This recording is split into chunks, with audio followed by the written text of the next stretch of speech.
Assalamualaikum semua. Okey, kita jumpa lagi di kelas kita yang ketiga. Okey, kita masih dalam topik yang pertama untuk RBT tingkatan 3, iaitu reka bentuk mekatronik. Hari ini cikgu akan sambung kepada subtopik kita yang ketiga, iaitu menerangkan fungsi elemen mekatronik pada produk sedia ada.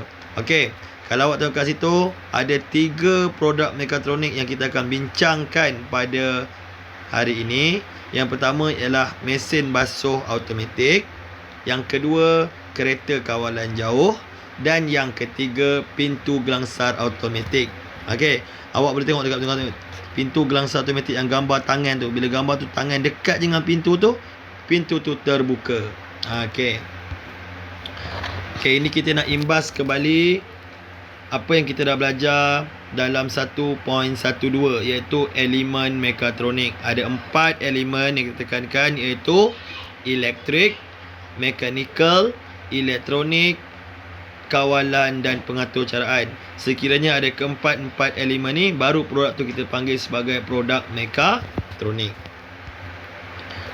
Kita pergi pada produk yang pertama kita pada hari ini, iaitu kereta kawalan jauh. Cikgu rasa semua pun anak-anak murid cikgu ni dah pernah main kereta kawalan jauh sejak awak daripada kecil lagi. Okey. Jadi kita lihat, adakah dalam kita punya kereta kawalan jauh ni ada keempat-empat elemen mekatronik tadi. Okey, yang pertama ialah sistem mechanical. Okey, awak tengok dekat situ, yang pertama gambar tu ialah gambar gear.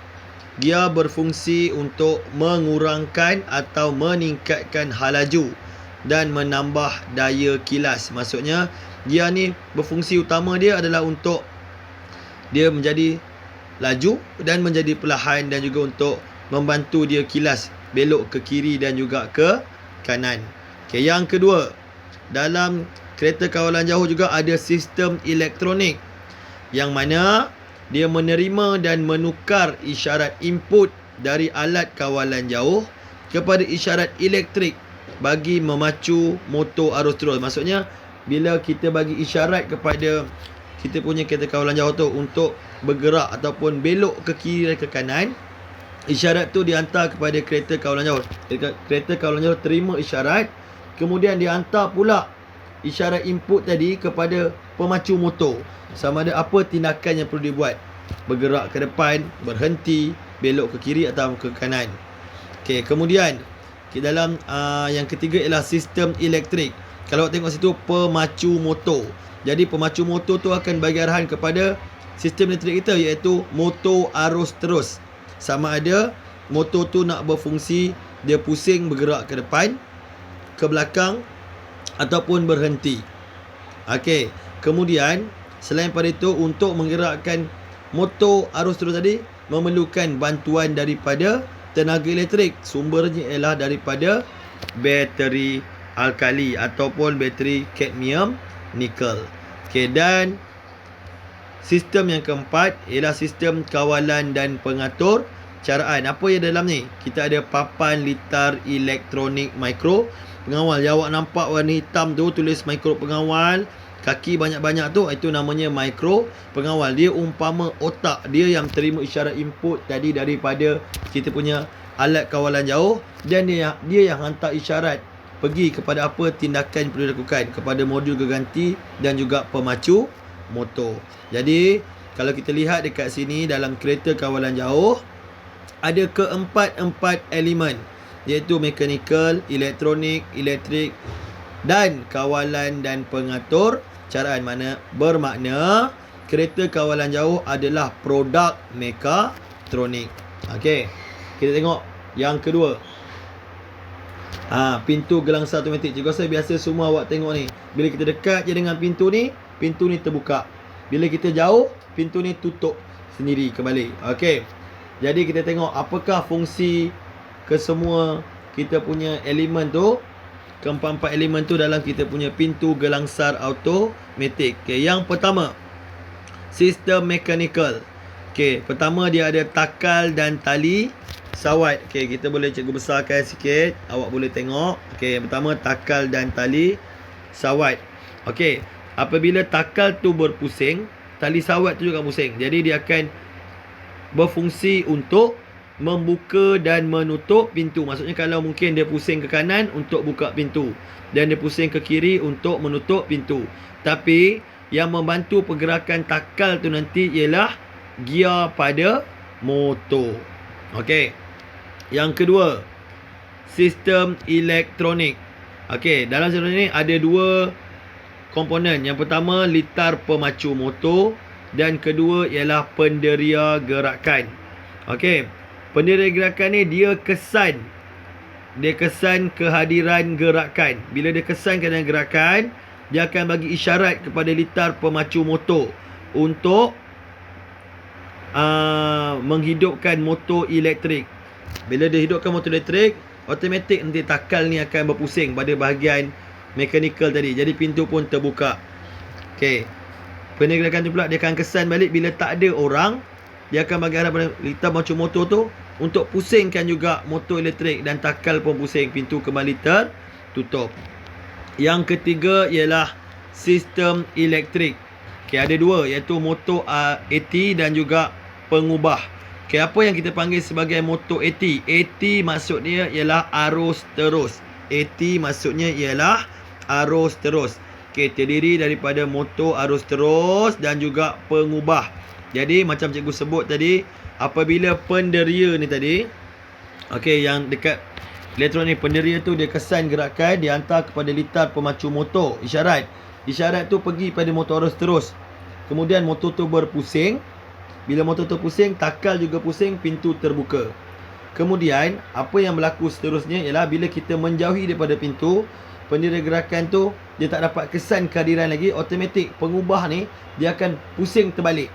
Jadi katalah motor tu pusing ke kanan, pintu terbuka, dia pusing dia pengubah ni bagi arahan, motor pusing terbalik. Dia pusing ke kiri, pintu kembali tertutup. Dan yang keempat ialah sistem kawalan dan pengatur caraan. Okey, dia kata terdiri daripada sistem kawalan yang telah diatur cara. Okey, berfungsi untuk memproses isyarat input dari penderia gerakan dan menghantar isyarat output kepada pemacu motor arus terus untuk membuka dan menutup pintu. Maksudnya dekat sinilah kita set yang mana penderia gerakan tu dia akan bagi isyarat kepada litar pemacu motor apabila dia dapat terima gerakan. Maksudnya ada objek yang menghampiri. Dan juga dekat sini juga kalau pengajaran ni dia akan bagi tahu yang tak ada objek menghampiri supaya pintu tu kembali tertutup.